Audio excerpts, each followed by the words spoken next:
Então, essa alternativa tem a impressão que vai ser discutida na norma. O incêndio do edifício Joelma, a gente estudou muito isso em São Paulo, esses Andraus e Joelma são cases mundiais. Quem vem aqui falar sobre incêndio, fala do Andraus, fala de por que o Andraus, que foi um incêndio muito maior, morreu menos gente, e no Joelma foi um incêndio menor. No Joelma, aproximadamente 300 pessoas se salvaram usando o elevador comum. 300 pessoas. Então aquela plaquinha lá de não use o elevador em caso de incêndio, se fosse respeitada, teria morrido 300 pessoas a mais. Então a assessorista continuou trabalhando e elas puxaram essas pessoas para baixo. Então, a nossa ideia, eu estou fora já, no textinho aí da Walter Negresolo da BNT, eu não sou da BNT. Nós somos contratados para fazer um trabalho e entregar para a BNT, está entregue. A nossa ideia, provavelmente o Marcos Valentim, que está fechando o doutorado dele amanhã, vai ser o secretário dessa comissão, para manter o fio da meada. Mas eu já estou fora. A ideia é que as pessoas tragam alternativas para movimentar essa acessibilidade de outras maneiras, e não só a engessada. Okay? Porque a gente diz o seguinte, o artigo 1º de qualquer norma é, pense no objetivo maior, pense de como isso se encaixa no objetivo e assuma a responsabilidade. Ninguém lê esse artigo. Né? Ninguém pensa no objetivo maior, pensa como essa ferramenta e assumir responsabilidade, então é uma tristeza. Esse artigo a gente acha que vai ser manuseado e resolva esse gesso que a norma de acessibilidade traz. Tá? Especialmente com o uso para a mobilidade reduzida do elevador. Ok? Tem muito mais coisa da norma que eu não sapequei aqui, porque ele ficou me dando 5 minutos ali, 2 minutos. Diga lá. Coronel, boa tarde. Eu trabalho com saída de emergências desde 2001 e a gente trabalhou forte na revisão agora da nossa norma de saída de emergências. O senhor chegou a ter conhecimento que nós estamos com uma proposta em consulta pública de saída de emergência? Me mandaram. Eu dei uma lida na diagonal, tanto é que eu vi que vocês usam aquela altura do pé direito para dar ganho, mas vocês estão dando ganho em metro, né, pelo que eu entendi. Sim, sim. Então, veja bem, gente, a área de segurança contra incêndio, isso que vocês fizeram é número mágico, que é o que mais existe na área de segurança contra incêndio. Né? Eu trabalhei como subdiretor anos, né? Trabalhei na mesa, trabalhei na rua, trabalhei como subdiretor, trabalhei produzindo norma, né? Eu queria saber de onde vinham esses números. De onde vem esse número?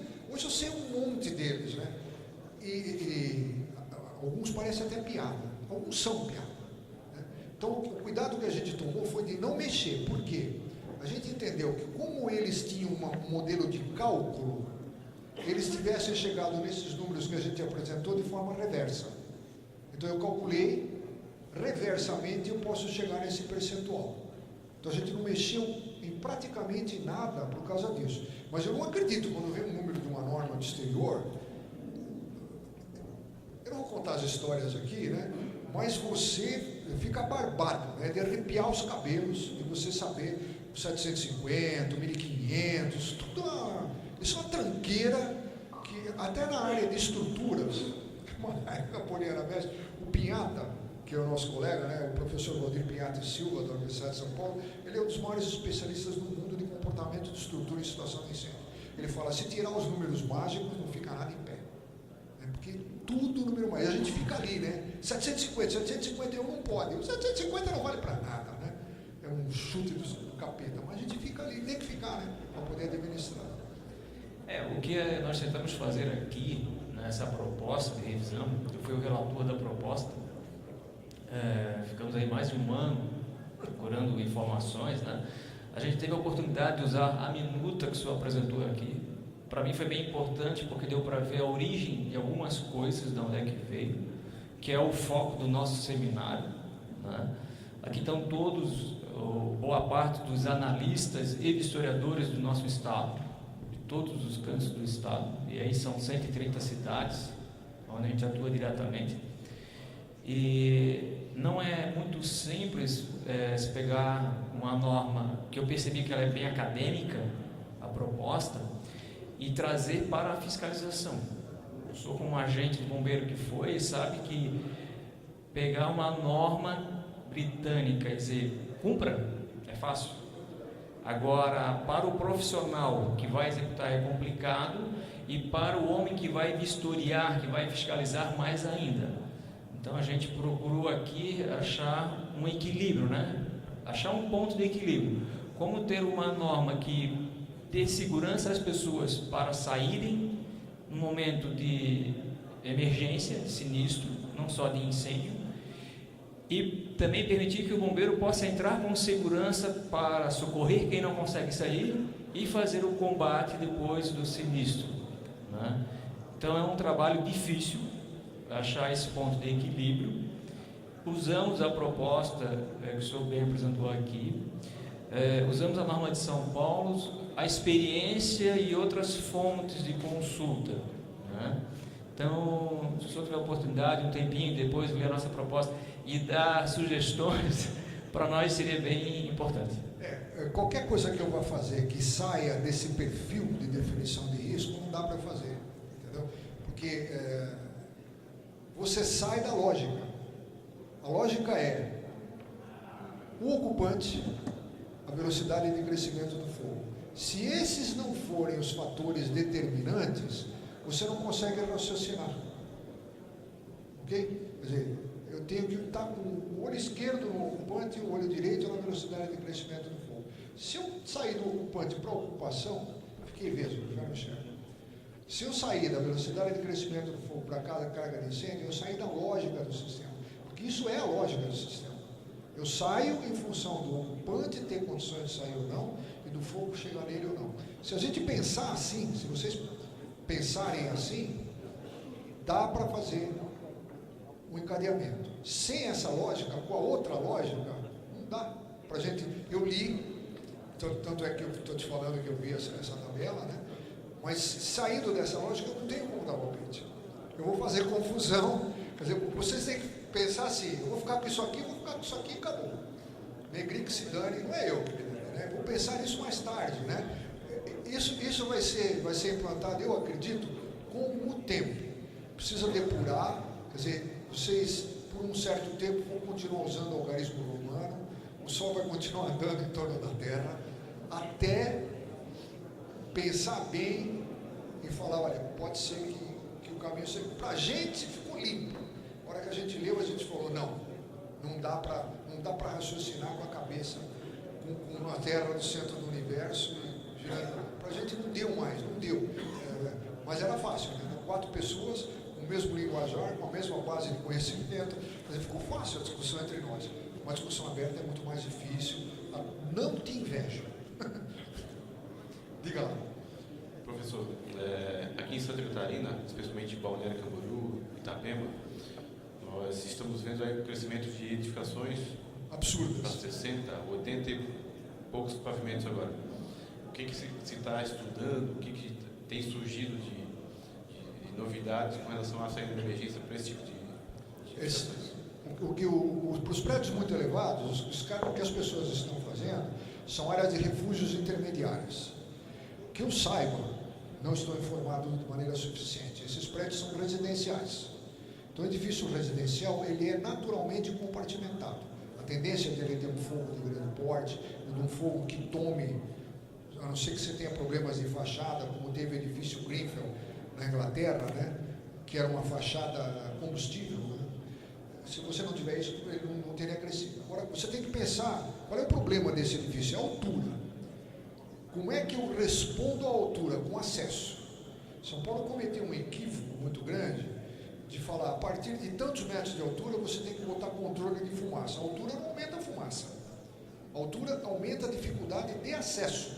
Se eu tenho dificuldade de acesso, eu tenho que ter um facilitador de acesso. Esse facilitador de acesso é o elevador. Quer dizer, você tem que ter elevador seguro, o prédio passou de determinada altura, o elevador tem que ser operável em situação de incêndio. Tem que ser um elevador seguro. Porque se você for subir pela escada, só um maratonista consegue subir. O incêndio das Torres Gêmeas tem um outro livro chamado 102 Minutos, que eu acho que vocês devem ter lido. Ele narra a Torres Gêmeas. O único oficial de bombeiro que conseguiu chegar no 72º andar, ele era maratonista e morreu, o prédio caiu. Então você não consegue acessar os pisos elevados pela escada, com equipamento de proteção respiratória, lance de mangueira. Você tem que ter um acesso facilitado e seguro. Isso é o elevador. E você já tem normas americanas, normas de outros países, que te dizem como você faz um elevador seguro, que vai servir também para acessibilidade. Então a resposta é, aqueles edifícios lá de Dubai, eles têm pisos intermediários como área de refúgio, que a pessoa se desloca para esse piso intermediário, e tem elevadores que dão esse acesso. Há muitos anos atrás, o edifício da Petrobras, se você olhar a arquitetura do edifício da Petrobras, ele tem os vãos. Aquilo já era área de refúgio, nos anos 70. Não sei se vocês lembram da arquitetura do edifício da Petrobras, ele foi um concurso nacional e ele tem aqueles espaços que são áreas de refúgio, porque ele tem uma fachada de vidro, né?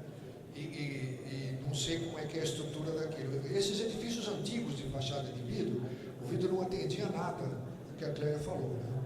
E o Winston, tá aí o Winston José de Almeida, que caiu lá em São Paulo, era uma estrutura de concreto, com fachada de vidro, pegou fogo e desabou em 1h30, né? Mas a solução para Camboriú seria mais ou menos por aí, né? Seria esse daí, área de refúgio e um equipamento de acesso vertical.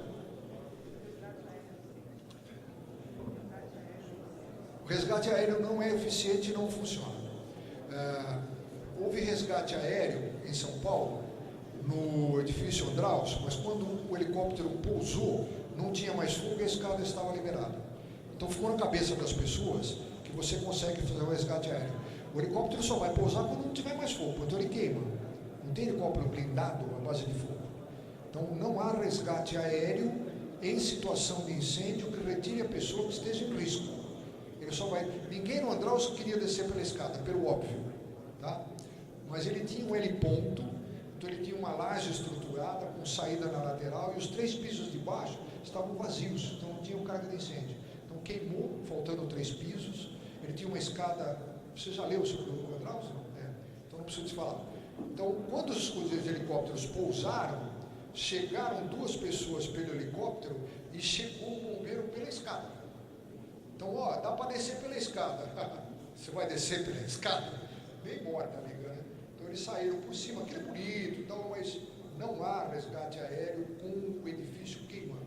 No Joelma, mais de metade das pessoas que subiram, porque não havia o heliponto, porque não havia aquelas lajes, mais de metade morreu, os que estavam lá em cima. Aí, diferença física entre as pessoas, né? Os que eram mais frágeis morreram, e o Joelma, ele causou esse impacto todo por causa...